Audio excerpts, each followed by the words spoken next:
இறைவன் மேலே நம்ம வச்சிருக்க நம்பிக்கைக்கு இணையானது பூஜையோ வழிபாடோ கிடையாது. 30 முக்கோடி தேவர்கள்லேருந்து ஓரறிவு கொண்ட உயிரினங்கள் வரைக்கும் எல்லா ஜீவராசிகளுக்கும் படியளக்கிறவர் தான் பரமேஸ்வரன், அதாவது நம்ம சிவபெருமான். இந்த தொழிலை சிவபெருமான் எப்படி கவனிக்கிறாரு அப்படின்னு பார்வதி தேவிக்கு ஒரு சந்தேகம். அந்த சந்தேகத்துக்கு தீர்வு காண நினைக்கிறாங்க. அதனால ஒரு சின்ன பாத்திரத்தை ஒன்று எடுத்துகிட்டு வந்து அதில் கொஞ்சம் கருப்பெரும்புகளை பிடிச்சி மூடி வச்சிடுறாங்க. இந்த எறும்புகளுக்கு ஈசன் எப்படி உணவளிக்கிறாரு அப்படின்னு சொல்லி பார்க்கலான்னு யோசிக்கிறாங்க. இதை தொடர்ந்து மறுநாள் போயிட்டு பார்வதி தேவி, எல்லா ஜீவராசிகளுக்கும் படியளந்தீர்களா சுவாமி அப்படின்னு சொல்லி கேட்குறாங்க.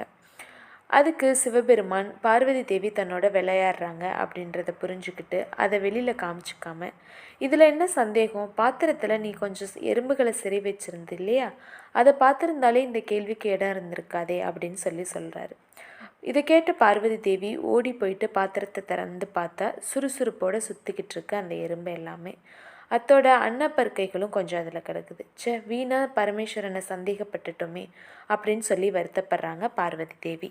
உடனே சிவபெருமான், சரி விநாயகர் ஒன்று தேடிக்கிட்டு இருந்தான், போய் என்னென்னு பாருன்னு சொல்கிறாரு. பார்வதி தேவி விநாயகரை போய் பார்க்குறாங்க. விநாயகர் சந்தித்த பார்வதி தேவி அதிர்ச்சி அடைகிறாங்க. ஒட்டிய வயிறோடையும் வாடிய முகத்தோடையும் இருக்கார் விநாயகர்.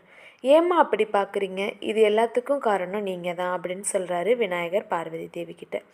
என்ன சொல்கிற விநாயகா அப்படின்னு படபடப்போட விநாயகரை பார்த்து கேட்குறாங்க பார்வதி தேவி. அன்னையே, உலகத்தை ஆள்ற பரமேஸ்வரன் மேலே, அவரோட தர்மத்து மேலே நீங்கள் கொண்ட சந்தேகம் தவறு. இது நீங்கள் செஞ்ச முதல் தவறு. அடுத்த தவறு, அப்பாவி எறும்புகளை பட்னி போடும் விதமாக அந்த எறும்புகளை சிறையிட்டது.